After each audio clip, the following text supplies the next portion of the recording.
ভারতের আনন্দে যেন মুষড়ে পড়ল ইন্ডিয়া অর্থাৎ ইন্ডি জোটের সমর্থকরা এবং 12 বছর পর চ্যাম্পিয়ন্স ট্রফি ঘরে তোলার বহু সময় আগে থেকেই কংগ্রেসের বিভিন্ন প্রতিনিধি এমন এমন মন্তব্য করছিলেন। আপনাদের মনে রয়েছে শামা মোহাম্মদ, কংগ্রেসের স্পোকসপারসন, তিনি হঠাৎ করেই একেবারেই সেমিফাইনালের আগে ভারতের ক্রিকেট দলের ক্যাপ্টেন রোহিত শর্মাকে নিয়ে বিভিন্ন মন্তব্য করলেন। তিনি মোটা, তার খেলারই যোগ্যতা নেই, তার এত বাজে ক্যাপ্টেন নাকি তিনি ভারতের আর দেখেইনি।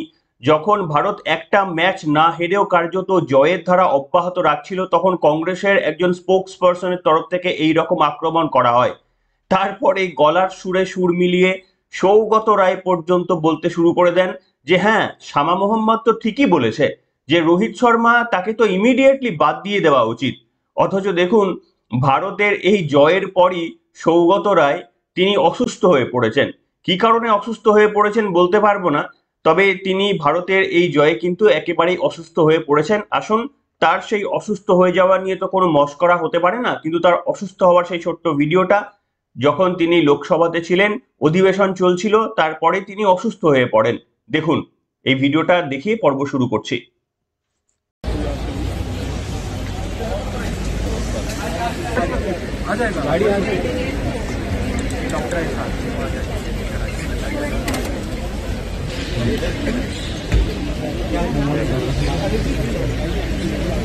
হাট থেকে কোমরে ব্যথাতেই অসুবিধা, শরীরটা ভালো সারাদিন এই চলছে।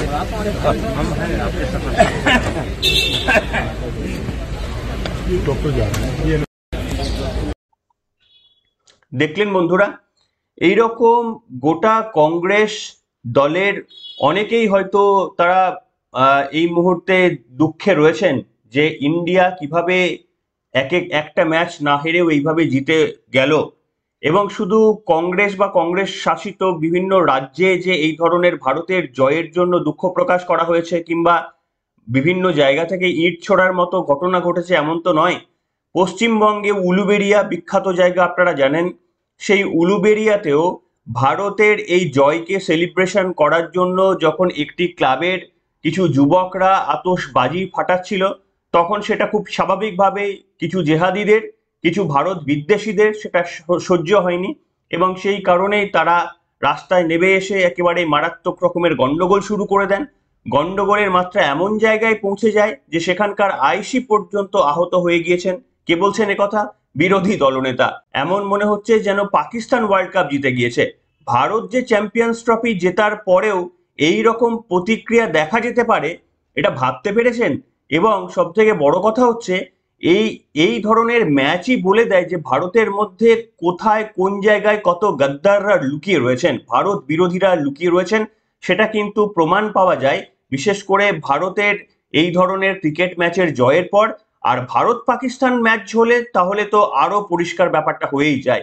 কি বললেন এই প্রসঙ্গে বিরোধী দলনেতা, এই বক্তব্যটাও শোনাবো এবার আপনাদের সামনে, শুনুন। কালকে ভারত একটা ভালো ম্যাচ জিতেছে, উই আর প্রাউড ইন্ডিয়ান। গোটা দেশ উৎসবে নেমে মেতেছে, গোটা পৃথিবীর ভারতীয়রা আনন্দ করছে। আর আপনি উলবেড়িয়াতে একটা ক্লাব বাজি ফাটিয়েছে বলে আক্রমণ করে দিলেন। আইসি উলবেড়িয়া ইনজোর্ড।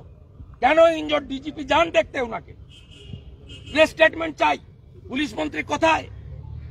শুনলেন বন্ধুরা, এটা যে শুধুমাত্র পশ্চিমবঙ্গে ঘটেছে এমন তো নয়, একেবারেই তেলেঙ্গানা, হায়দ্রাবাদে এই ধরনের মারাত্মক ঘটনা ঘটেছে। বিশেষ করে সব থেকে বড় ঘটনা ঘটে গিয়েছে মধ্যপ্রদেশে। সেখানে একটি মসজিদের মধ্যে থেকে ইট ছোড়ার অভিযোগ একদিক থেকে এসেছে, অন্যদিকে আবার তারাও পাল্টা অভিযোগ করেছে যে যখন ভারতের ক্রিকেট এই জয়ের উৎসবে সামিল হয়ে একটা জুলুস বা একটা মিছিল বেরিয়েছিল, সেখান থেকে নাকি কোনো একটা মিছিল থেকে চকলেট বোম সেটা মসজিদে ছোড়া হয়। মানে সেটা হচ্ছে মসজিদ কর্তৃপক্ষের সেই দাবি, অথচ সেখানকার সাধারণ মানুষ তারা দাবি করছেন যে না, মসজিদের তরফ থেকেই কিন্তু স্টোন পেল্টিং হয়েছিল, অর্থাৎ পাথর ছোড়া হয়েছিল। ভারতের এই জয়কে তারা হজম করতে পারেননি এবং ঘটনা এমন পর্যায়ে পৌঁছে যায় সেখানে বেশ অনেকজন হতাহত হন, অনেক গাড়ি পুড়িয়ে দেওয়া হয়, অনেকেই আহত হয়েছেন এই ঘটনায়। আপনাদের সামনে আমি সেই তথ্যটা দেখাতে চাইবো এবং 13 জনকে অ্যারেস্ট করা হয়েছে, আপনারা দেখতে পাচ্ছেন 13 জনকে ইতিমধ্যেই অ্যারেস্ট করা হয়েছে, কিন্তু আপনাদের সামনে দেখাবো ওখানকার সাধারণ মানুষের কি বক্তব্য এই প্রসঙ্গে, সেটা আপনাদের শোনাবো, আপনারা শুনুন। जुलूस निकला इंडिया जीतने के बाद इन्हें प्री प्लान पत्थर फेंके उस पे जुलूस पे। अच्छा, पत्थर पेट्रोल बम फेंके इन्होंने, पथराव किया है। सा प्री प्लान था। हाँ, इनको दुख ये था कि भारत विश्व कप जीत चुका। चैंपियंस ट्रॉफी जीतने का दुख। बस उसी बात का दुख था इनको। कुछ कहा, कुछ इस तरह की नारेबाजी भी? बस नारायण तकदीर अल्लाह अकबर, नारायण तकदीर अल्लाह अकबर। ठीक है, क्या स्थिति बनी थी कल रात? बहुत भयंकर माहौल बन गया था इधर का और खूब पथराव चले, खूब पेट्रोल बम फेंके इन कल यहाँ पर जो इंडिया के जीतने के बाद वो जुलूस निकला, जुलूस के बाद फिर यहाँ पर इधर से पूरे मस्जिद में से निकले सारे और कम से कम 200-300 लोग इकट्ठा होकर यहाँ पर पथराव चालू कर दिया। শুনলেন বন্ধুরা বক্তব্য, এটা গেল একদিকের বক্তব্য, কিন্তু অন্য দিকের বক্তব্যটাও শোনাবো। মসজিদের যারা প্রতিনিধিরা ছিলেন তারা বলছিলেন যে আমরা তখন ধর্মীয় কার্যকলাপ শেষ করে জাস্ট অপেক্ষা করছি, হঠাৎ করে দেখলাম আমাদের মসজিদের উদ্দেশ্য করে চকলেট বোম বা একটা সুতলি বোম ছোড়া হয়। এই ধরনের তারাও অভিযোগ করেছেন যে প্রভোকেশন এই দিক থেকে এসেছে। কিন্তু যে দিক থেকেই প্রভোকেশন আসুক, আপনারা ভাবুন ভারতের জয়কে কেন্দ্র করে দুই দলের মধ্যে বিশৃঙ্খলা, এটা কি কোনোভাবেই কাম্য? কিন্তু আপনাদের এই ব্যাখ্যায় আসবো, তার আগে শোনাবো মসজিদ কর্তৃপক্ষ কি বলেছে, সেটা আপনারা শুনুন। রিপাবলিক বাংলার একটা ছোট্ট ফুটেজ দেখাবো আপনাদের সামনে, শুনুন। किसने की, मतलब हुआ क्या था? जुलूस यहाँ पर आया, इसके बाद क्या हुआ? हमें तो निकलने में 2 मिनट लगी, हम फौरन तो निकले नहीं, लेकिन जिस वक्त हम निकले हैं उस वक्त नारेबाजी भी चल रही थी, उस वक्त यहाँ झंडे भी थे। झंडे वो देश के नहीं थे, झंडे वो किसी एक मानसिकता को बताने वाले झंडे थे। और तीसरी चीज ये है कि उन झंडों के साथ साथ जो नारे थे, उन नारों के साथ साथ किसी ने एक बम मस्जिद की तरफ फेंक दिया। अच्छा, वो सुतली बम था, ठीक है, बम से कोई गलत मतलब न निकले। तो उसके बाद क्या सुतली में वहां से फेंका गया? हमने फिर कोशिश की कि प्रशासन के साथ बैठ के बात करें। प्रशासन के कुछ लोग आए, हमने जब तक लोगों को संभाले रखा, 2-3-4 मिनट में ही शुरू के कुछ 2-4 नौजवान पहुंच गए। हमने बहुत कोशिश की कि हम प्रशासन के साथ बैठकर बात कर ले, लेकिन प्रशासन के साथ बैठकर बात करने में लोगों को बिठाते इतनी देर में पता चला कि उधर से पथराव शुरू हो गया। अच्छा, लेकिन कई हिंदू नेता जो हैं, चाहे वो उषा ठाकुर हो, चाहे वो कई लोग, वो ये कह रहे हैं कि जीत गले से नहीं उतरी या हजम नहीं हुई। वो कौन लोग हैं जिन्हें ये भारत की जीत से इतनी दिक्कत है कि पथराव कर दिया? उषा जी वहाँ बैठी हैं, मैं मौके पे हूँ, मैं चश्मदीद हूँ, वो वहां से बोल रही हैं। अब इसका क्या जवाब दूं मैं, बताओ? और ये सिर्फ उषा जी का मसला नहीं है। শুনলেন বন্ধুরা, আমার প্রশ্নটা একেবারে ক্লিন অ্যান্ড ক্লিয়ার। ভারতের জয়কে কেন্দ্র করে এই ধরনের অরাজকতা, এই ধরনের বিশৃঙ্খলা কি কোনোভাবে কাম্য? তাহলে কি ভারতের মধ্যে কি আরো একটা ভারত লুকিয়ে নেই? আমরা ভারতবাসী বলে যারা নিজেদের দাবি করি, তাদের মধ্যে প্রকৃত কতজন ভারতীয় রয়েছে, এটা আমরা বিভিন্ন ক্ষেত্রে প্রমাণ পেয়েছি। এই প্রমাণটা আরো বেশি করে পাওয়া যায় যখন ভারত এবং পাকিস্তানের মধ্যে ম্যাচ হয়। আসলে দেখুন, আমি এটাতে বিশ্বাস করি না যে সমস্ত মুসলিমরাই ভারতের জয়ের এই আনন্দ নেননি, তারা এর বিরোধিতা করেছেন। এই ন্যারেটিভ যারা বলছেন, আমি তাদের পক্ষে নই। কিন্তু এটা আমি বিশ্বাস করি যে যারা ওই ব্যারাটোপকে হঠাৎ করেই হয়তো কয়েক বছর আগে পাকিস্তান, বাংলাদেশ বা বিভিন্ন জায়গা থেকে ঢুকে পড়েছেন, তাদের বোধহয় এখনো দেশাত্মবোধটা এখনো জাগ্রত হয়নি। তারা সেই কারণে বিভিন্ন ক্ষেত্রে ভারতের হারটাকে বেশ গর্ব অনুভব করে, এবং সেই কারণেই এই ধরনের ঘটনা আমরা দেখতে পাই মাঝে সাঝে। কেন এই ধরনের ঘটনা হবে বলুন তো? জিতেছে তো ভারত, সেটা যে দুপক্ষ, এটা নিয়ে দুপক্ষটা হবে কি করে, এই প্রশ্নটা আপনাদের সামনে আমি করছি। ভারত যে জিতলে এটা নিয়ে দুপক্ষ হলো কি করে? একটা রাজনৈতিক দল জিতলে দুপক্ষ হতে পারে, যে আমি এই রাজনৈতিক দলকে সমর্থন করি বা করি না। কিন্তু ভারত জিতলে এখানে দুটো পক্ষর কথা আসছে কি করে? দুপক্ষ মিলেই রাস্তায় নেবে যে জুলুস বার করবে, এটাই তো স্বাভাবিক। কিন্তু সেটা কেন হয় না আমাদের এই দেশে? সেটা কি প্রমাণ করছে না যে এখনো পর্যন্ত ভারতের মধ্যে কিছু সংখ্যক হলেও এমন অনেক ভারত বিরোধী লোকজন বসবাস করছে, যারা থাকেন হয়তো ভারতে, কিন্তু তাদের মন পড়ে আছে পাকিস্তান কিংবা বাংলাদেশের প্রতি। কিন্তু আরো একবার বলছি, এ নিয়ে কোনো সম্প্রদায়কে যারা দোষারোপ করছেন তারাও একেবারেই ভুল করছেন। কারণ একটা ঘটনাকে দিয়ে যারা সত্যি সত্যি এই জয়ে ভারতের জন্য গর্ব অনুভব করেছেন, সেই মানে মুসলিম সম্প্রদায়ের মানুষদের যারা তাদেরও কেউ বদনাম করার চেষ্টা করছেন, আমি তাদের ঘোর বিরোধী। কিন্তু একটা অংশ করার জন্য সব মানে কালিটা সবার গায়ে লাগছে, যেটা অনভিপ্রেত। কিন্তু এই ঘটনা ঘটেছে, শুধু এটা নয়, আপনাদের সামনে আমি দেখাতে চেষ্টা করব যে কংগ্রেস অনেক দিন আগে থেকেই ন্যারেটিভ তৈরি করে রাখার চেষ্টা করেছিল। কি বলেছিল? যে বলেছিলাম শামা মোহাম্মদ তিনি স্পোক্স পারসন হয়ে বলেছিল যে রোহিত শর্মা মোটা, আর ফাইনালে দেখেছেন রোহিত শর্মা 80 কাছাকাছি স্কোর করেছেন, তার ওই স্কোরটা না থাকলে ভারত জিততেই পারতো না। অর্থাৎ প্রথম থেকেই ভারতের ওপর আক্রমণের একটা চিহ্ন তারা শুরু করে দিয়েছিল। এমনকি এই জয়ের পর আপনাদের এবার যে ভিডিওটা দেখাবো আপনারা চমকে যাবেন। তেলেঙ্গানা কংগ্রেস শাসিত, এই এবারের নির্বাচনে কংগ্রেস সেখানে ক্ষমতায় এসেছে। সেই তেলেঙ্গানাতে যখন সাধারণ মানুষ জড়ো হয়ে ভারতের পতাকা নিয়ে সেলিব্রেট করছেন, তখন রাস্তায় পুলিশ নেমে ভারতের পতাকা নিয়ে যারা রয়েছেন তাদেরকে বলছেন যাও যাও এখান থেকে পালাও, ভিড় ঠেলে সরিয়ে দিচ্ছেন। ভাবতে পারছেন? এই ভিডিওটা না দেখলে আপনারা বিশ্বাস করবেন না। আসুন এই ভিডিওটা দেখুন। মনে হচ্ছে যে পাকিস্তানের পতাকা নিয়ে আনন্দ উৎসব করছে বলে ভারতের একটা সরকারের পুলিশ তারা রেগে যাচ্ছে। দেখুন এই ভিডিওটা দেখুন, কোন প্রশাসনকে ভারতবাসী আনে সেটা একবার লক্ষ্য করুন। দেখুন এই ভিডিওটা।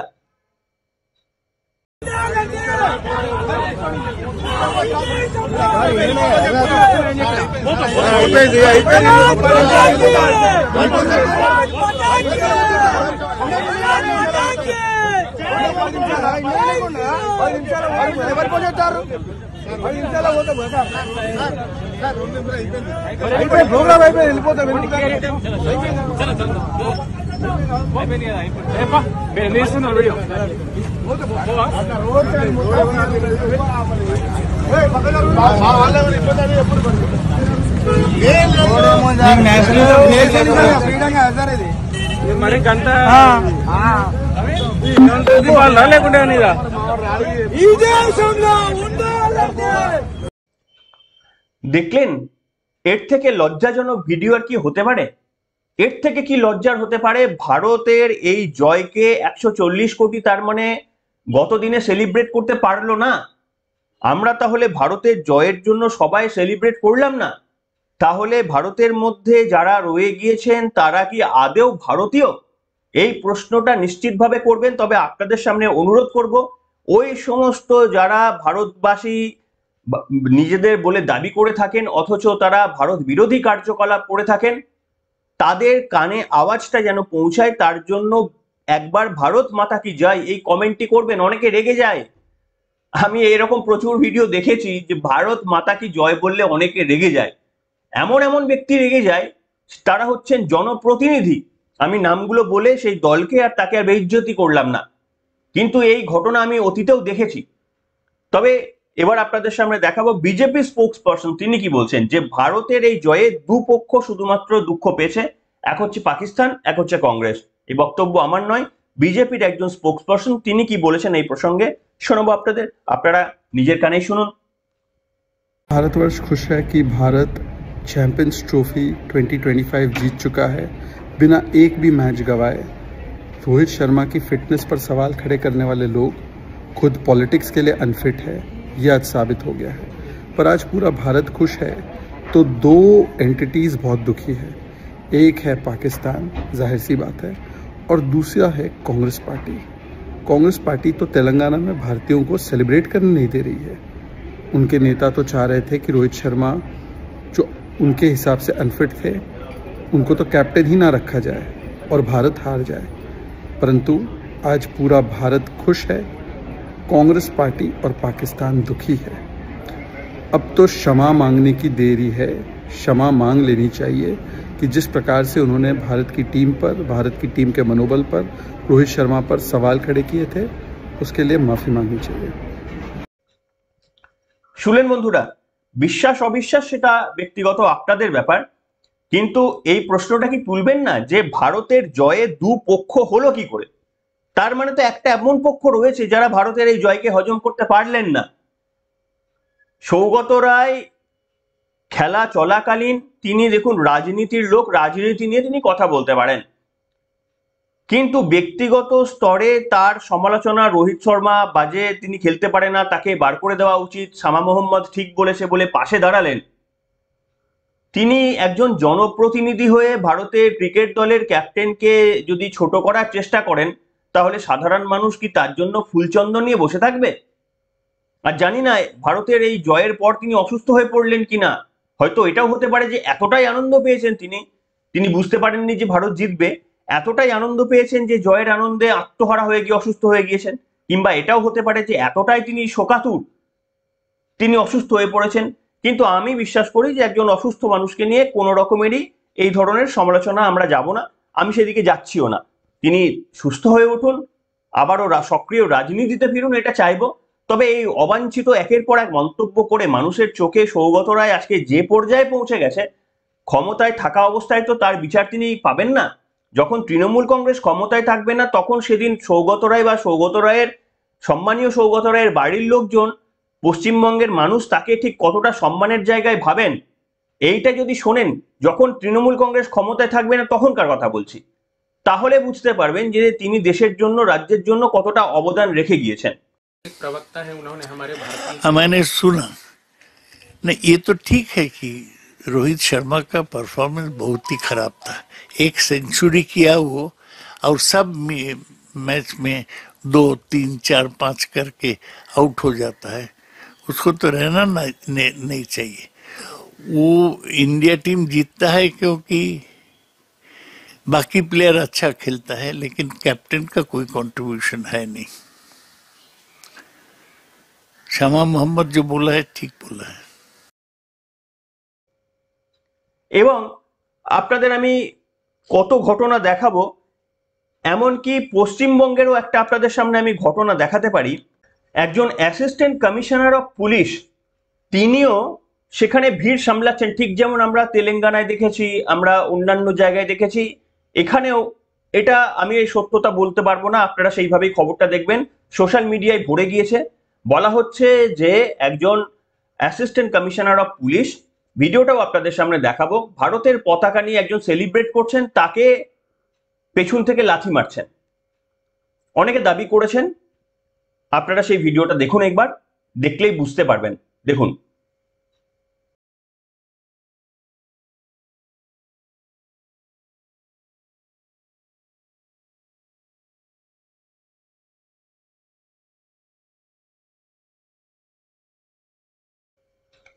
জানি না কতজন বুঝতে পারলেন, ভিডিওটা যদি 4-5 বার দেখেন তাহলে বুঝতে পারবেন যে একজন ভারতের ফ্ল্যাগ নিয়ে যাচ্ছেন, সেলিব্রেট করছেন, পেছন থেকে একজন পুলিশ পাটা কিছুটা বাড়িয়ে দিচ্ছেন, সম্ভবত লাথির মতো একটা ভঙ্গি, এবং যে ব্যক্তিটি ভারতের পতাকা নিয়ে যাচ্ছিলেন তিনি একবার ঘুরে তাকালেন যে কে এরকম আচরণ করলেন, হয়তো দেখলেন পুলিশ, তারপরে তিনি চলে গেলেন।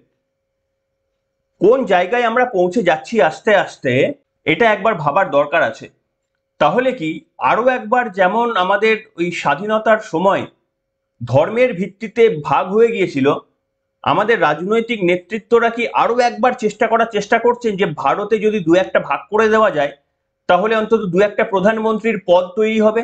তার কারণ এমনিতেই এখন যা পরিস্থিতি, প্রধানমন্ত্রীর পদটা কার্যত ফিক্স হয়ে গিয়েছে, 3টি টার্ম ধরে ফিক্স হয়ে গিয়েছে।